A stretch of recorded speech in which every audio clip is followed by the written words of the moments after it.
much welcome to the Passion and Purpose podcast. This is Rochelle Rivera. I'm a business development consultant, and I used to be a virtual assistant. And I promised myself that I would be doing my first episode of the Passion and Purpose podcast during my birthday. And today is December 31st, and it's my birthday today. So happy birthday to me.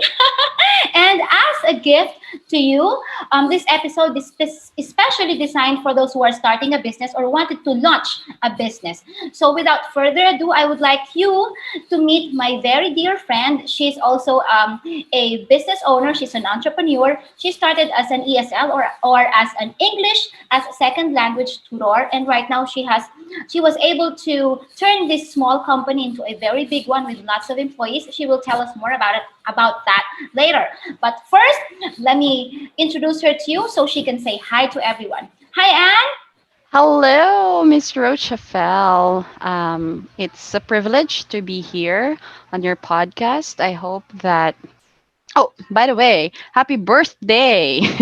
You. Happy birthday at the same time. Happy New Year. Yes.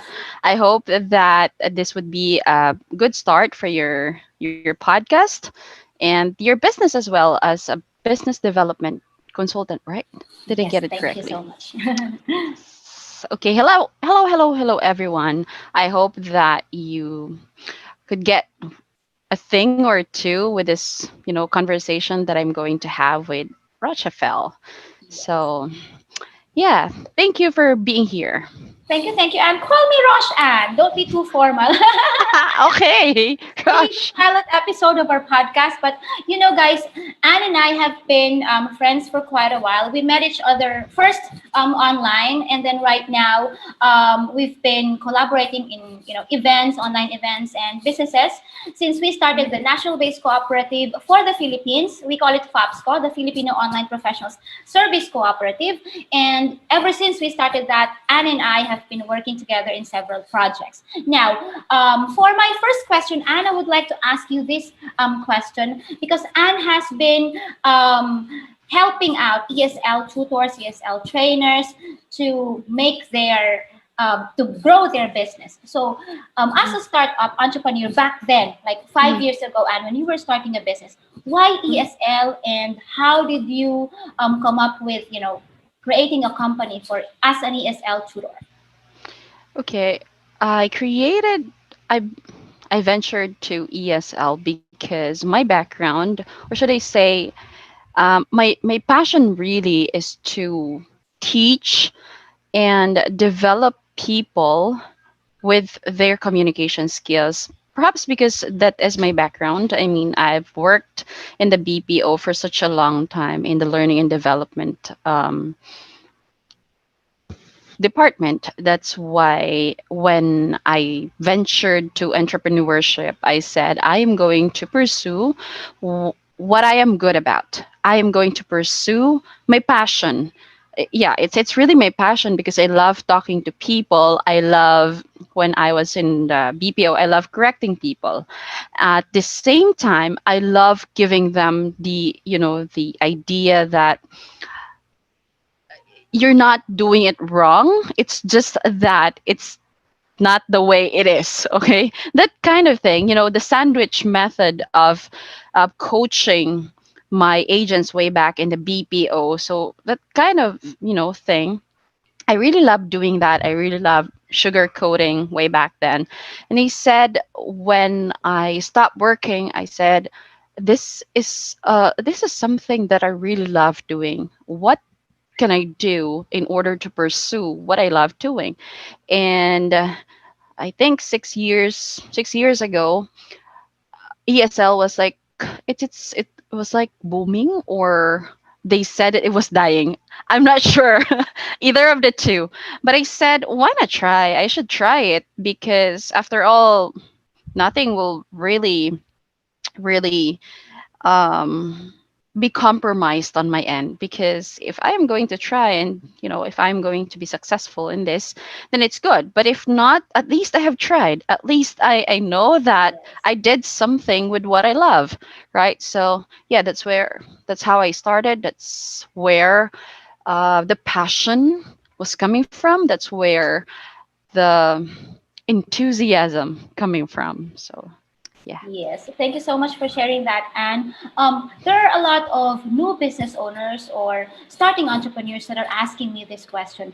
They wanted to ask, what is it that I should do? How should I know what kind of business should I start with? And I told them that I was always telling them that it's not something that I can answer in, one or two liner chat, and even if Mm-hmm. we give this whole 1 hour episode of podcast, still Mm-hmm. we cannot give them enough information because some things are there are some things that needs to be discovered by themselves.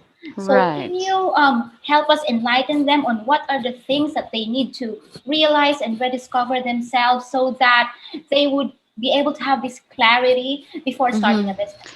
Yeah, for me, I'd say I always say this in some of my friends who would always ask me, "Why are you really passionate of what you're doing?" Because despite the bankruptcies, despite all the things that you've been through in the business, you are still there.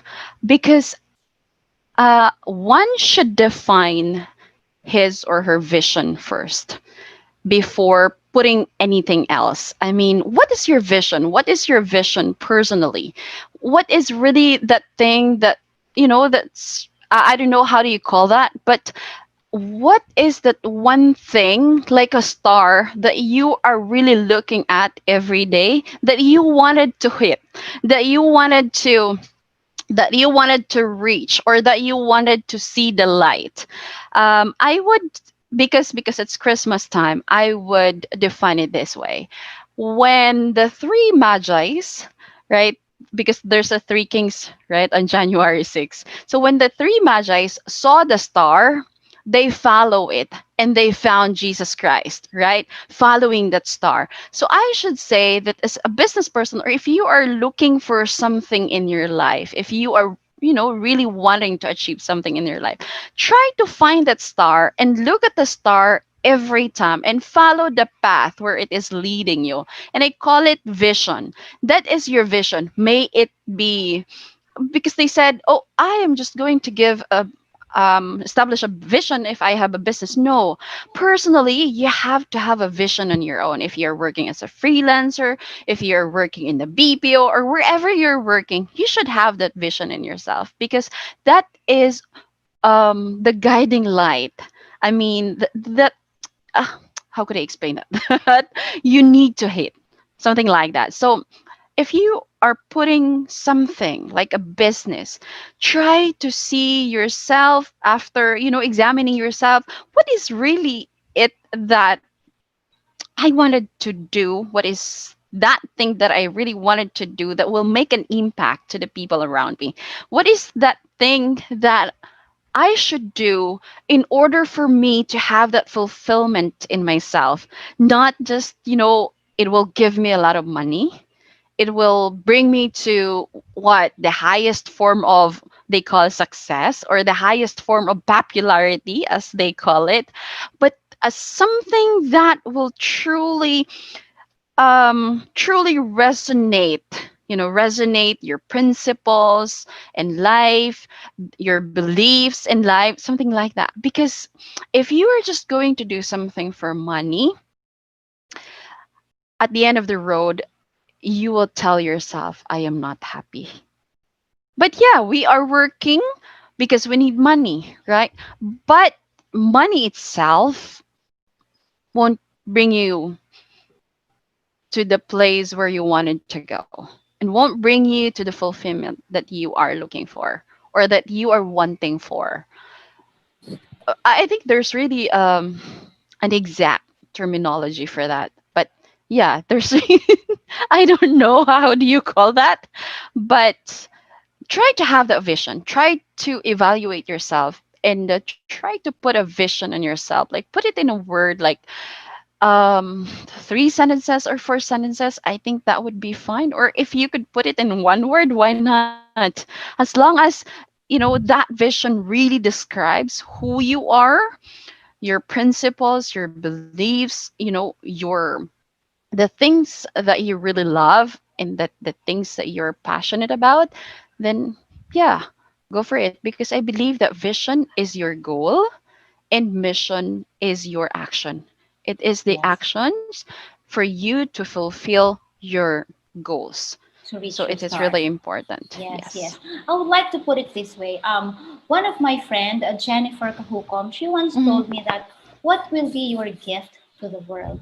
So we all have different talents, right? We all have different goals and different dreams, and we all feel that we are really here for a certain purpose. But not all of Mm. us know that specific gift, and not all of us know where to use it so that we would feel fulfilled, so that we would feel that we're doing our purpose. But Hmm. once you align yourself with your gift, Hmm. what you're really, really good at, and then what you feel your purpose in life is, I think that is the greatest, synergy of all. Yeah, You I are going to, agree. yeah, right, because it's the gift that you have to the world, and once you have given yourself to your purpose, it will come back to you. It will you will reap its Yes. fruits. Money will come in after. But what's important is that you're happy with what you're doing and you feel that you're fulfilled with what you're doing. Because whatever Hmm. happens, if you're happy with what you're doing, with money or not, success or failure, you will keep on doing it because you feel that that is your obligation. Right, right, right. Exactly. Yeah, that responsibility and obligation Yes, yes. that You you feel needed to stand responsible. up, like you have to wake up in the morning, early in the morning, because you need to do something. Yes, Something and you like don't that. know why.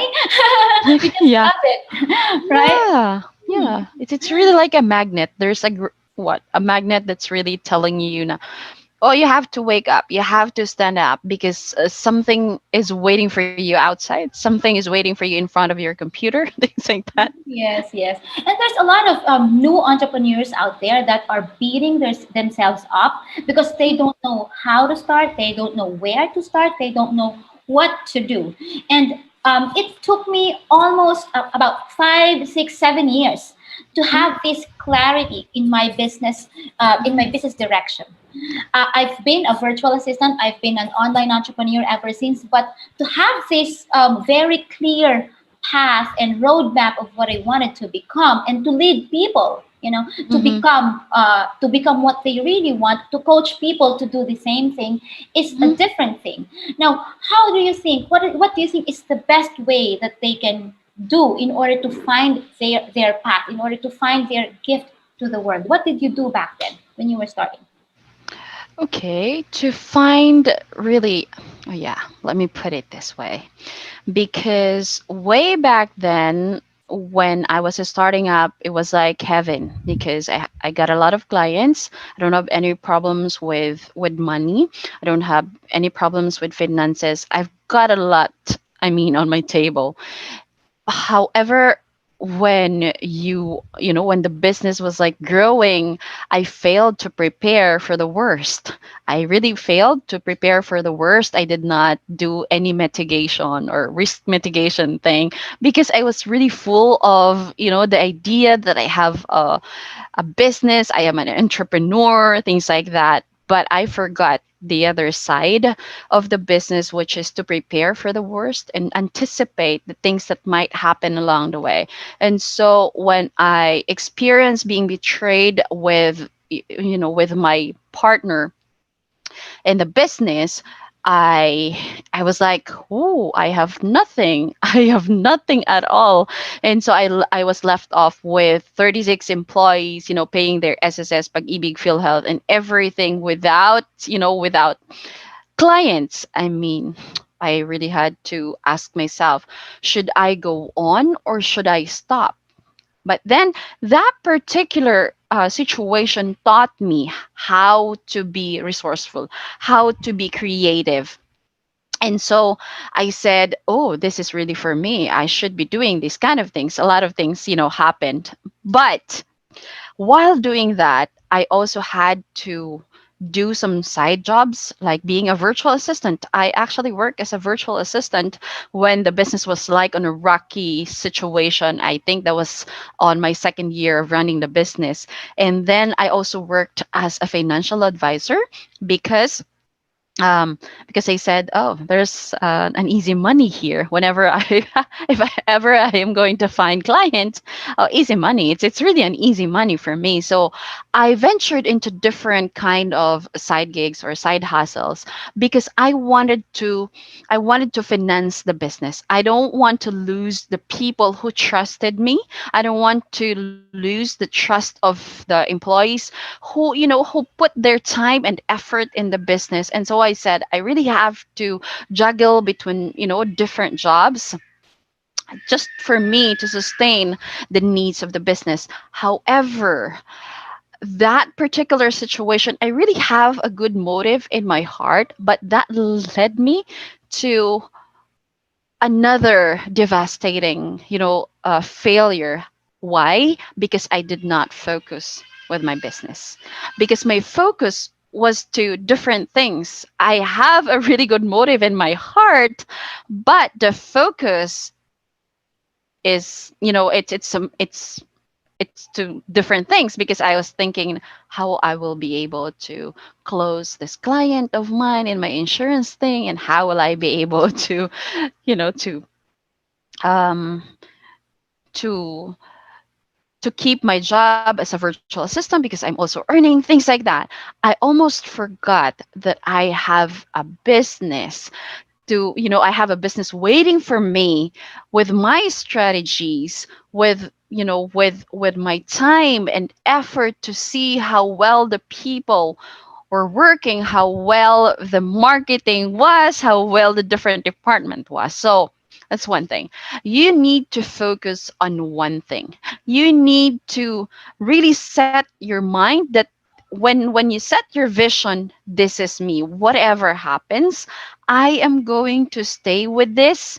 I am going to fight whatever it is that I have set for myself because I already started this. So I should focus on that particular thing. Focus is very important. Really, really important. Yes, yes. Yeah. Telling about focus, because there's a lot of entrepreneurs out there that are doing or juggling a lot of things at the same time. And business, Hmm. if you're a starting entrepreneur, there's a lot of departments. There's the accounting department, there's Hmm. recruitment, there's the marketing, there's Right. sales, there's the operations, and there's these sub departments, depending on the kind of service or the product that you're selling. Now, as an entrepreneur, personally, I suggest that you find your strength and you focus on there. Okay, because you Yes. really cannot be masters of everything. You cannot do everything. So find people that will really, help you do things. You don't have to pay them full time if you can't. At the moment, there are virtual assistants out there. Oh, by Hmm. the way, you can also tap us because we have a network of virtual assistants from the Philippines. It's called the Filipino Online Professional Service Cooperative that can also help you just in case you need them. It's plugging now, guys. All right, but kidding aside, because you really can't do everything on your own. When I was starting, Hmm. and I remember myself, I started as a virtual assistant, and the first two service that I offered is content writing, so that's doing blogs, and Hmm. social media marketing. And at first, I love writing so much, but the social media marketing part, I don't like we call it the repetitive task wherein you're going to schedule in Hootsuite, you're going to look at the calendar. Hmm. I feel so boxed, like I Hmm. can't think of anything else, and I'm not like that. I'm this very free spirit that I want to do what I want. Hmm. So that is something that most people, most entrepreneurs are missing. They are Hmm. failing to concentrate on what they are good at because they're trying to shuffle or juggle everything around them. So back when you were starting, and what is that one thing that you focused yourself after you realized that you lack focus and you need to focus on something? What is that thing, and what happened when you did that?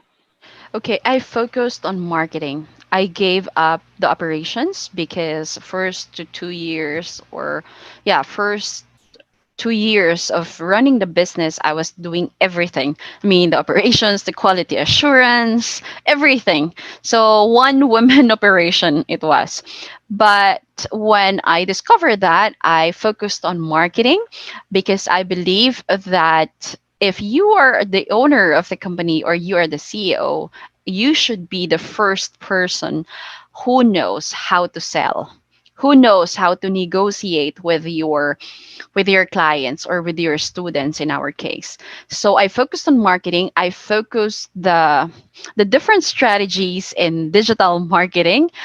When I say digital marketing, it doesn't just mean all about social media or all about Facebook ads or any ads that you're running. But when I said digital marketing, it was more of different strategies that I could try for my business.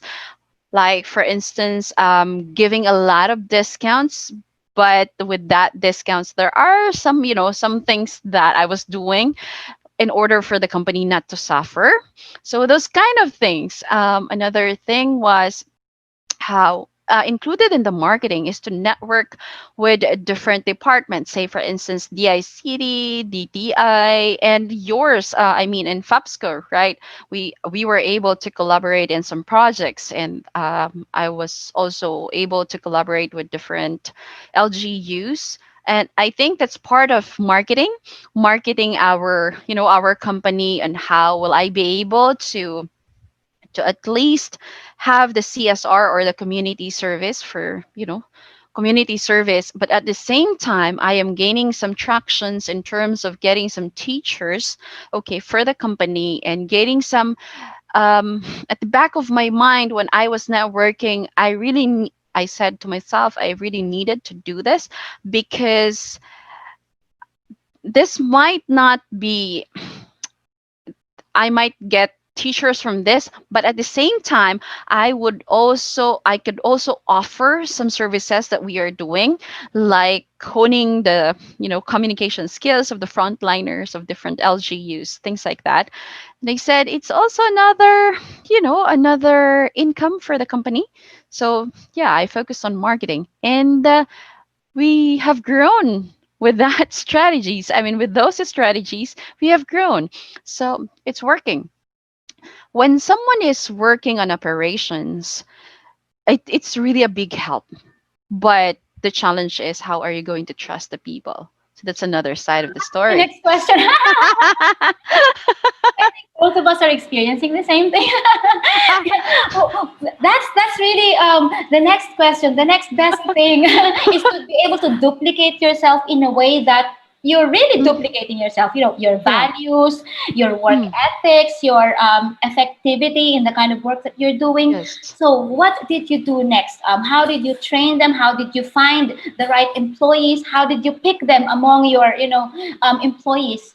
How do you know? Yeah. How did you know who to trust, who not to trust, especially that you've already, experienced betrayal within within the organization? Well, I'm this kind of person that I know a lot of things, but normally I would sit um, in the circle of my employees and try to act the same way, of the same way they do. Okay. For example, if they are talking about stupid things, I would be the stupidest or the most stupid person in the room, because that's how I check, or that's how I gauge this person's ability, this person's attitude or behavior.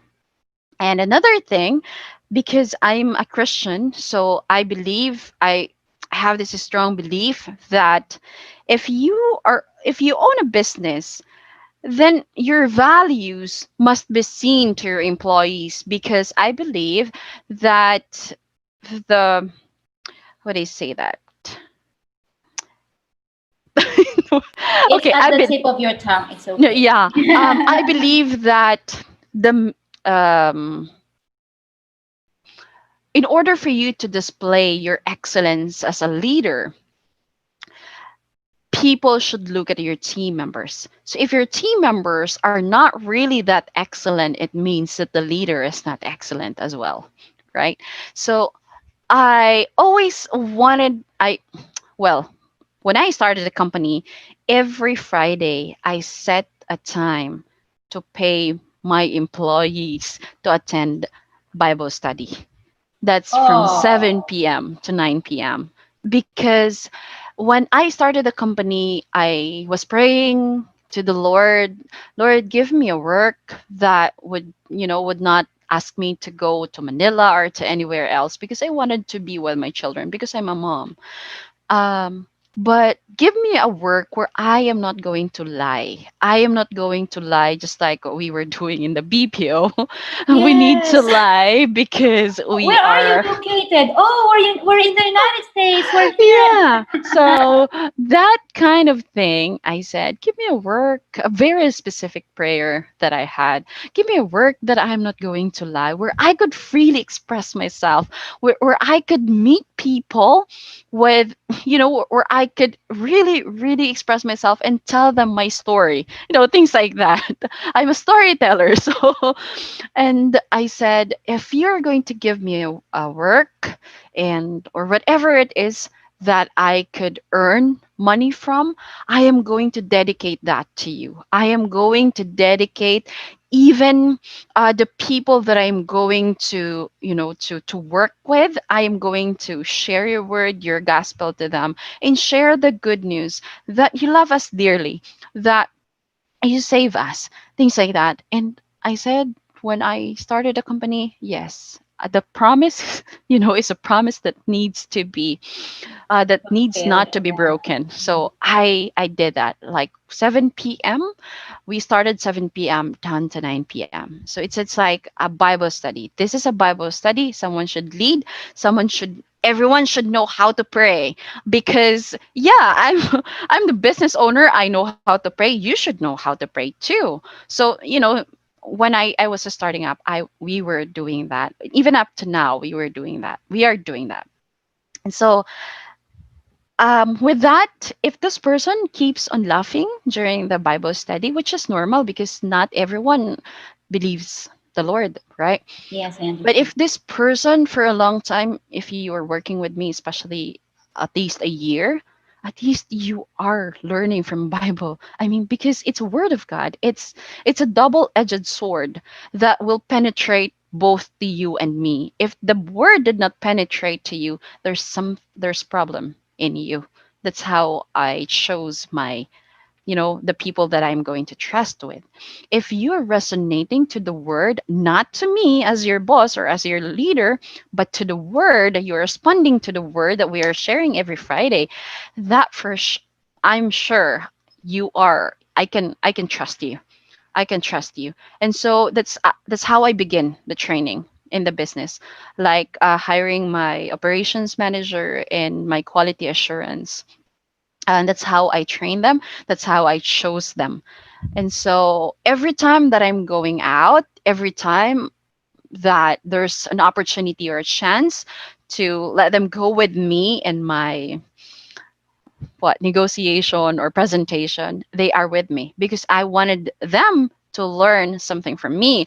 I wanted them to learn how to negotiate, how to say no in a good way, how to say yes in a manner that you, even if you say yes, you are not a slave of that person, but you are trying to be, you're trying to agree with them because it's a common good for everyone. So I let them learn that way.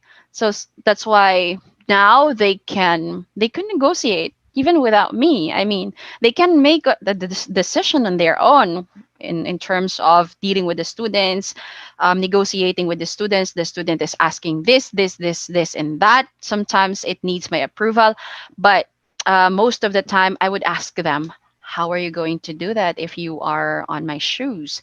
How, what's your strategy? And if the strategy is good, I'm not going to say anything and let them do it. And if it fails, I'm going to get back to them and ask them, what do you think is lacking on your decision? And that person can define, this is what's lacking, mom. That's why it happened. Okay, so next time, don't do it again. Do it the right way. But there are a lot of next time. So Yes. you have to be patient. You have to be patient. Patience is a must. So patience is a must when you are trying to, try to train someone that will really duplicate yourself because At the back of your mind, it's really difficult to imitate yourself, right? It is. But yeah, patience is a must. Patience is a must. Even if you really wanted to tell them, like, how stupid are you? But I no, it's think, not allowed. yeah, I think patience is a common characteristics of coaches and teachers. I agree. I agree. I agree. That's why I told them, guys, this is what I can, this is something that I think one of the learnings that I have running a business is this: there's no leader, there's no coach who is not humble. Yes, Why? Because I'm looking at the patience that that I invested to them. And I said, there's no such leader or CEO or business owner, small business owner, or any leaders that you might call, or a boss, who is not humble. Everyone is humble because of that experience. Because as a leader, during that period where you're training your people, your patience is also developing. compounding. Yes, it's compounding. Yeah, yeah. The right word is compounding. Compounding. So it's really compounding, and it is something that will develop in you, and Yes, you are exactly. going to be really surprised. Oh my, I'm already my patience improved, something like that. So I think it's really a double-edged sword as well, because it penetrates to both you and your trainee. So yeah. Yeah, you know what? I remember John Maxwell in one of his books. He Mhm. said that you stop becoming a leader. You started to become a boss, of course. You stop becoming a leader when you stop giving value to your people. And this is very true to me as a digital skills trainer.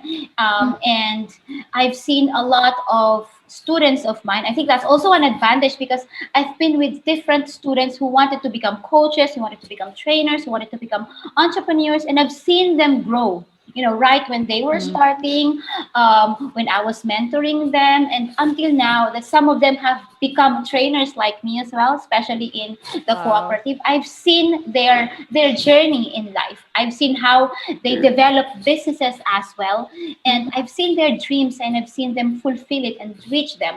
So my Wow. question to you, and my next question to you, is: when you were starting, how would you know how to create this business model?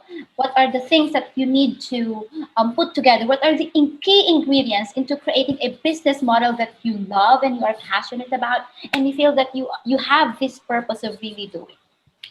Okay. First, you have to. Hmm. It's quite a difficult question.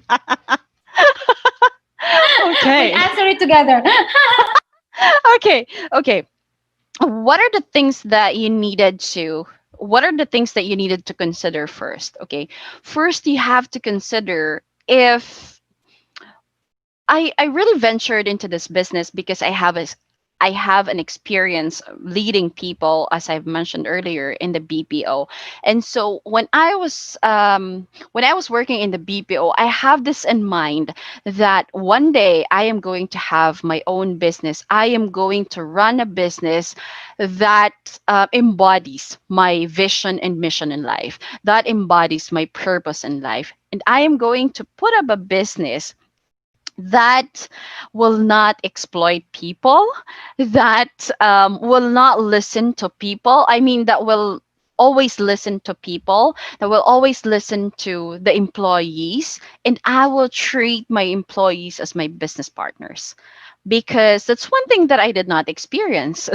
So that's one thing that I wanted to experience by the people that I'm going to handle with.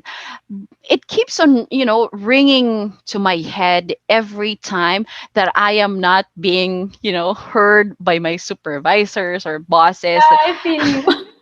that this is the right thing to do. Please listen to me because this is what the people are saying. Oh, come on, please listen to me. But of course, when you're working, you have to follow your superiors. So you cannot Yeah. do anything when they said that, oh, we cannot do that because it's a suggestion, it's a recommendation. So they have all the rights to say no to your suggestions and to your Yeah. recommendations, right? Yeah. And I said, but at the back of my mind, if I had like 1 hour break or 2 hour break, if there are such kind of break time in my work, I always look for different leadership training, look for resources in leadership because I wanted to be a leader. So it's like I wanted to be a leader. So these are the things that I needed to learn. So if you really wanted to be an entrepreneur, now please try to do your due diligence. Try to study leadership. Try to mimic or try to follow some leaders in the industry that you are wanting to be belonged. So I was like studying. I know John Maxwell way, way, way back. I am a follower. I'm a huge fan of John Maxwell. I mean, some of his books I was able to read when I was still working in the BPO. Some people would call me crazy because why are you, reading that? You don't Yeah. have a company, you don't have a company. But Yeah. at the back of my mind, I'm preparing for something. I'm preparing. I just don't know yet because I don't have so much money. I mean to start a business, but it's going to happen because I have a willpower. I always say that to myself. I have a willpower, and this willpower will take me and lead me to different places. That's at the back of my mind. I mean, it keeps, I keep on telling that to myself. Whatever happens, I'm going to have my own company. And so, yeah, one of the things is try to learn something new. Try to study leadership as early as now. That's what I did because that's what I did. So if you're going to ask me, and Sharpening the saw. yes, Yeah. sharpening the saw. And yeah, talking about sharpening the saw, I'm an avid fan of the 7 habits of highly effective people. I remember with my last BPO, I used to be a team leader. Yeah, I worked as a team leader in the last BPO company that I worked with. And whenever we have this post shift meetings, I would always ask my agents, please let's try to discuss 7 habits of highly effective people and try to apply that to our work because I was a team lead of an inbound and outbound collection officers. So I Oh, said, connections too. yes. So I said, oh, because the company entrusted me I think 30 agents, um, 30 agents of collection officers. And then we have outbound. I have outbound agents way back then. And I said, how will I do these kind of things? It's totally different thing. I mean, collecting and then outbound calls. How will I do this kind of thing? So what I did, let's try to study 7 habits of highly effective people and try to apply it in whatever it is that we are doing. So I would normally ask them to go in front, try to discuss each one every day. It's like a consistent thing until until they memorize it, until I also memorize it. So that's that's the thing. That's a preparation. So it's really important that you are prepared. Okay. Two is you have to consider as well your health. Okay, why? Because doing a business when you are starting up, you sometimes you will only sleep for at least 3, 4, or Yes. 2 hours sometimes. So you have to be physically fit when you want to start a business. Yeah, I think most of the successful entrepreneurs out there, the, I'm sure we have the There are same speakers. advice with this, Yes. that when you're starting up, sometimes you will only sleep 2, 3, 4, and you're lucky if you have 5 hours of sleep. So be ready with that. So another thing is you should not know how to complain. You have to be prepared not to complain Always up because, for the challenge. yes, because no one will tell you good job. No one will tell you that You have to except for learn to yourself. tap yourself on the back, Yes. on the shoulder. Good job. Yes. Good job. Things like that. So, everything is a trial and error. You're trying to experiment every day, so you have to be ready to be what? A chemist, a scientist when you are starting up. So, those are the things that you should consider. Another thing that you need to consider is your family. Um, what if your husband say, no, don't go there? Or don't Oh, do that. Don't oh, do a that. lot of husbands are gonna Yeah. be mad at So us. yes, my question would be, are you ready to not follow your husband? Are you ready? Yeah, are you ready after not following them for the consequences or the repercussions of your actions? If you are not willing to compromise that, you have to think again, okay? Are you Think ready for again. that? I told you so. Right. I told you not to do that. See, the money is gone. Sometimes it's not just the husbands, it's the family, the people around you, because sometimes they do not understand. Most entrepreneurs, I think we have this same mindset that people, Yes. not, I can't say ordinary, other people that are not into entrepreneurship, they cannot understand how we think. They cannot understand Right. how can you believe that something will work? You haven't seen it yet.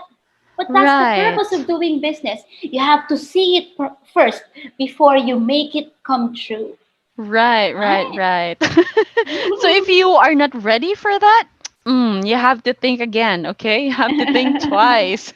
You have to think twice.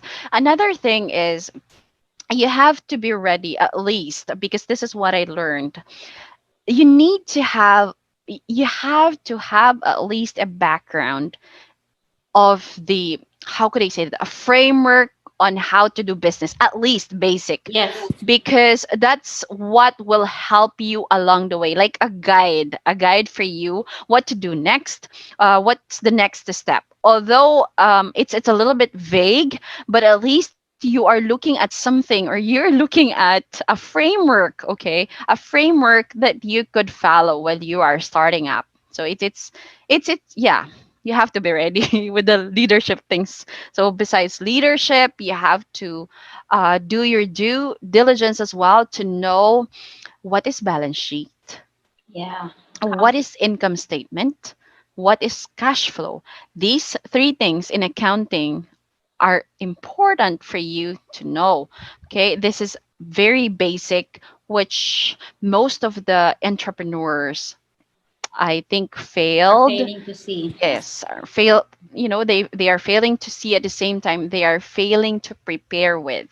You have to be prepared with that, and you have to be familiar with that, whether you like it or not, because we sometimes are thinking that business is just like, this is my capital, this is my profit, and boom, it's okay. That's it. No, it's not like that. You have to know these three things. So you The have to be numbers ready in with that. between. The Yes, numbers the in number. between sales and profit. Yes, yes, you have to know that. And note taking is very important because when I say note taking, you have to track every, expenses that you're putting on the business, and try to separate your personal money to your business. But I think most of the time we try to mix it up. Yeah, I was guilty of that as well. Yes, you try to mix it up. And so one day you're going to say, where's the money? It's gone. Oh my And god. we don't want you to learn the hard way. We've been there. Yes, yes, yes, yes. We've been there. Yeah, and there's one thing that I was so guilty about when I was starting. Mm-hmm. I know how to market, I know how to close clients. Mm-hmm. There's one thing that I'm not so good. It's not so good. I don't like doing. It's lead generation. Lead generation in the marketing process is the lifeblood of the business. And Mm. the most common mistakes of entrepreneurs, especially the starting ones, is that when they close a client, they relax. Oh, I got a client. I have a client. Money's coming in. It's okay. So we relax. We take a vacation. We just, chill. But that's Right. not something that we should do. You relax, yes, for 24 hours. I learned that. You're heartbroken, you cry. Only Yeah. 24 hours, not for 2 years, right? You Right. broke up with your girlfriend, with your boyfriend, you cry. 24 hours. You were successful, you want to celebrate, celebrate for 24 hours. But please, not 2 months. And continuously do the marketing, continuously look for new leads, continuously fill in your funnel, because without Right. them, there will come a time that the clients that are already in your organization will, will cease their contact, will stop working with you, and what will you do after? So, Yeah. right, you're I gonna have to totally start agree. again, yeah, and look for more clients, and then you're gonna have to do it all over again. But if Yeah. you have a backup, you're doing it every day, you won't Mm-hmm. run out of clients. It's like a Yeah. overflowing, what do you call it, it's like waterfalls. They Yeah. will Right, keep right, on right. bringing money to your Mm. company. So Yeah. that's So it. having said that, you should not stop prospecting. Yes. Prospecting should be on your number one list as an entrepreneur every day. You should at least dedicate 1 to 2 hours prospecting, doing the prospecting, talking to your students because some or your clients because perhaps they have some referrals for you, Mhm. or perhaps they whatever.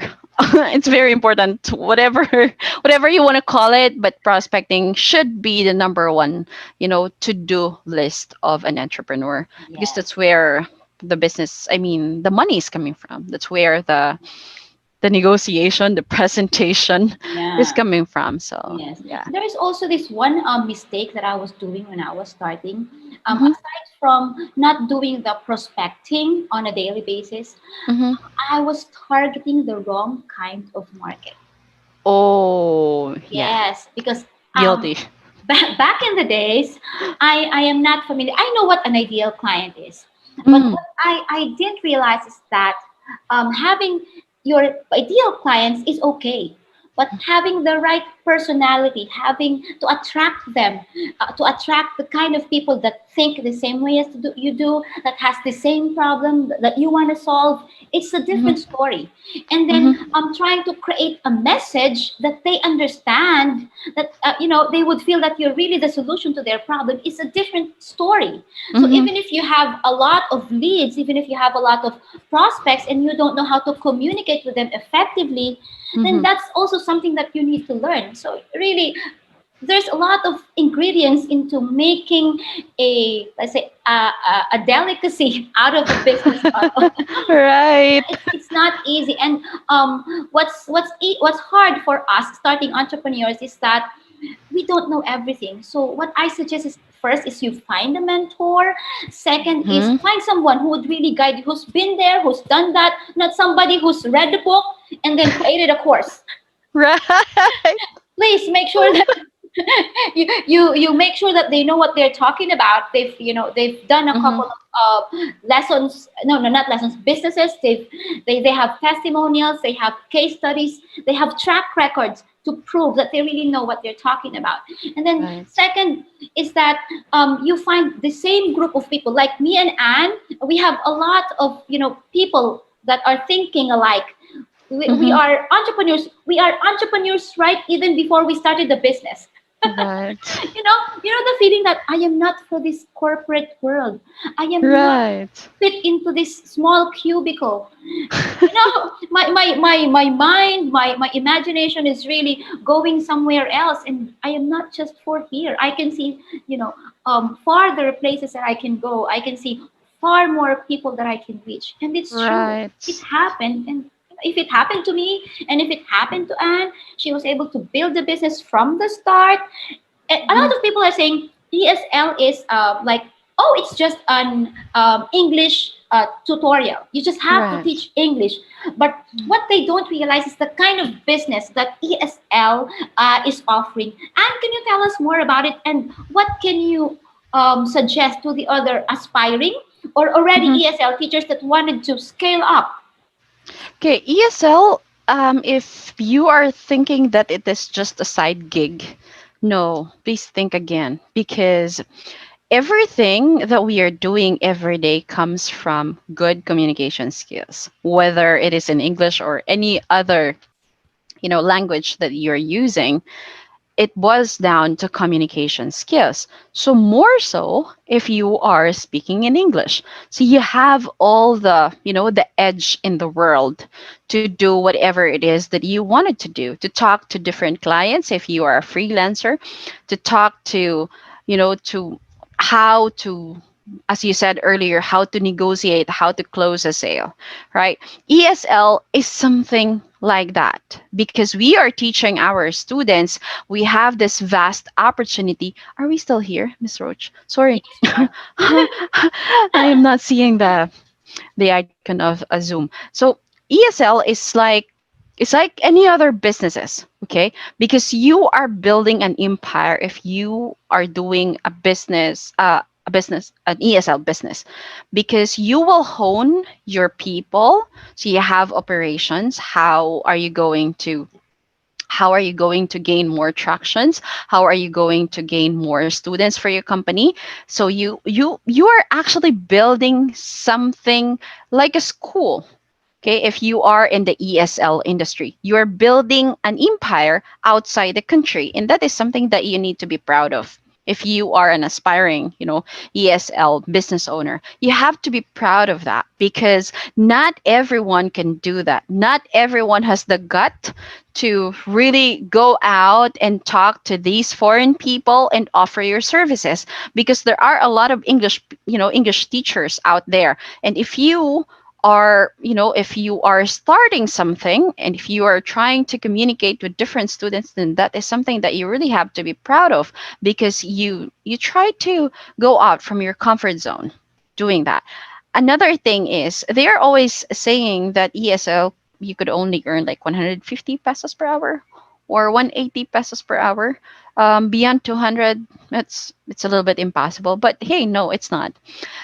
One of the things that I've realized, or yeah, one of the things that I have applied recently with my business, when I have this clarity on charging premium to our students, is this: you have to make sure that you are providing value to your students or to your clients. And if these clients see your worth, your value to them, being their teacher, then by all means, price is not a question.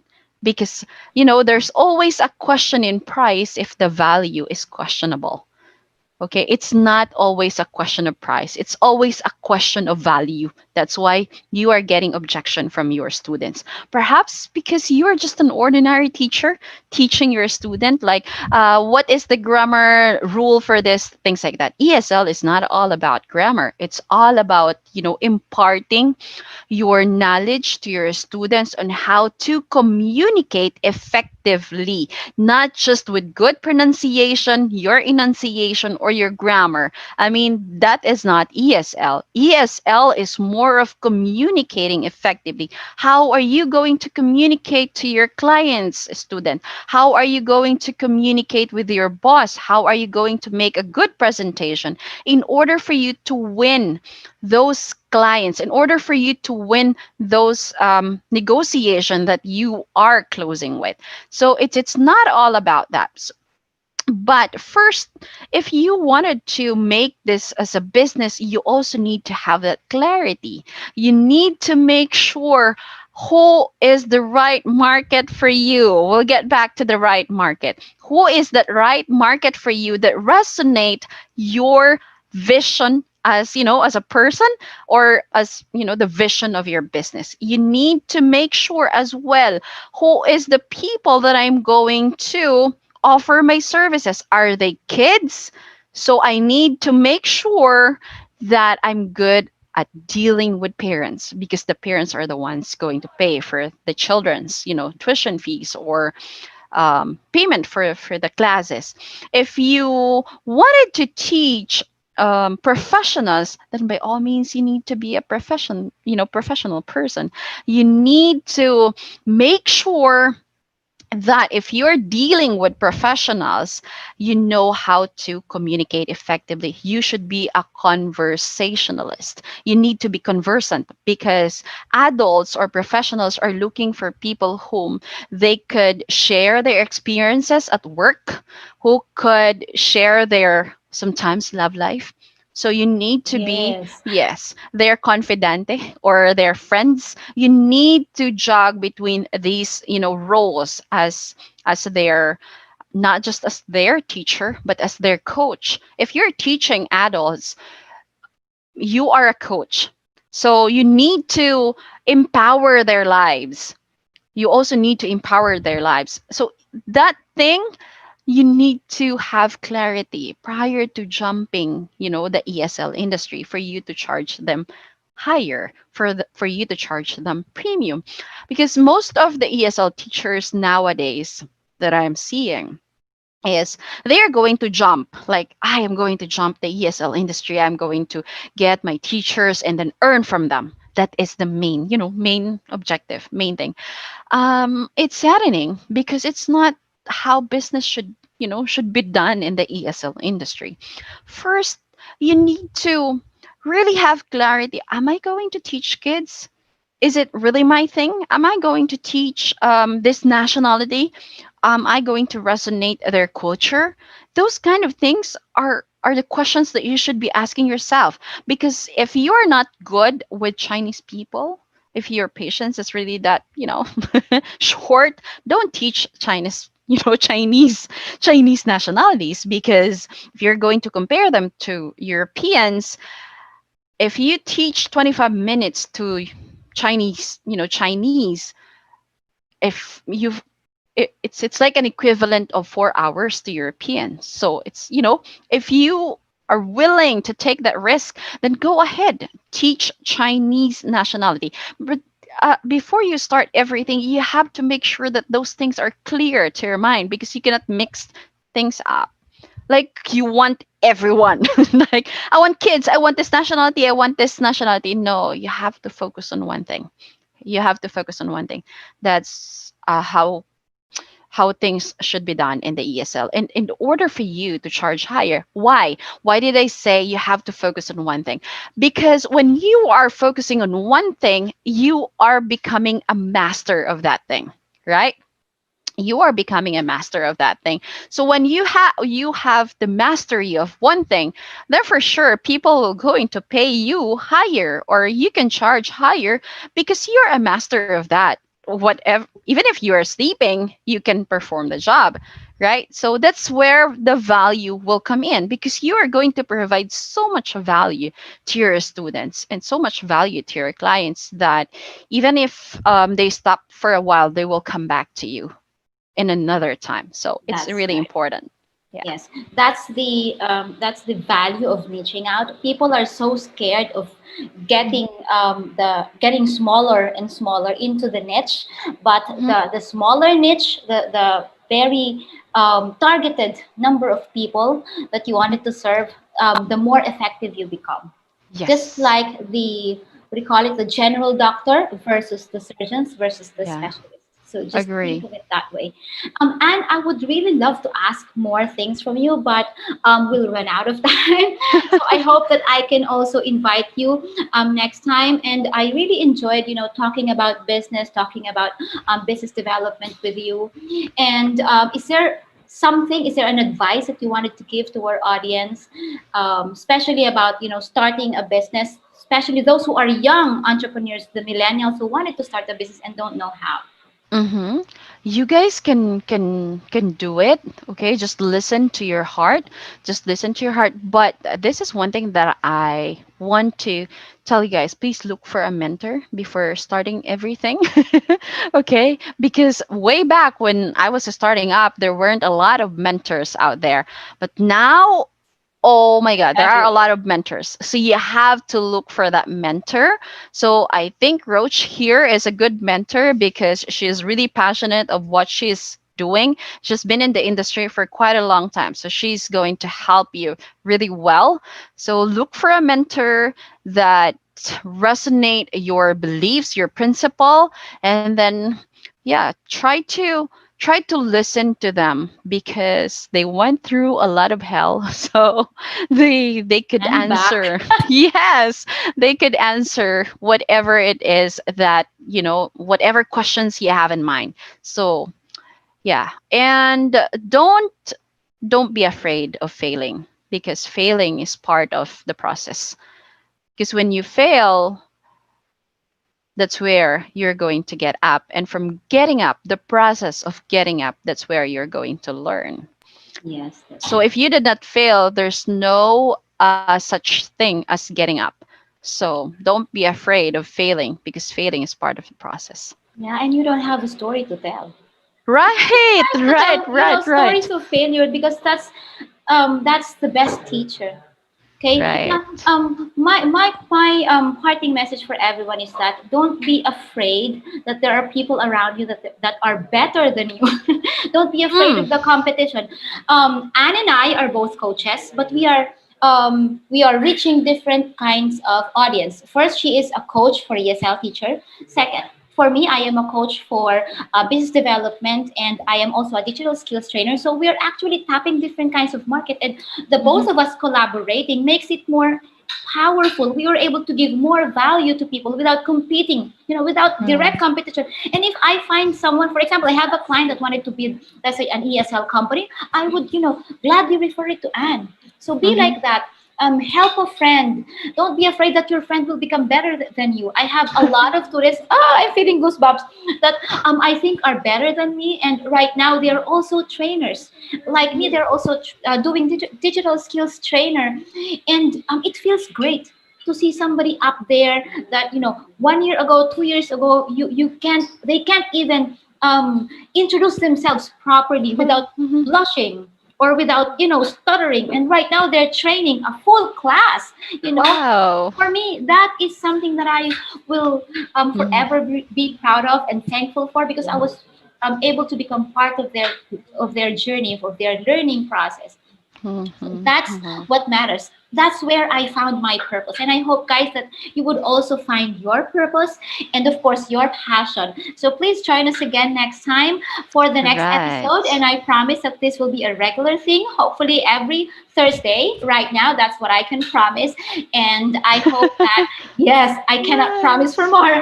And then see you again next Thursday. Happy New Year, everyone, and happy birthday to me. Mhm.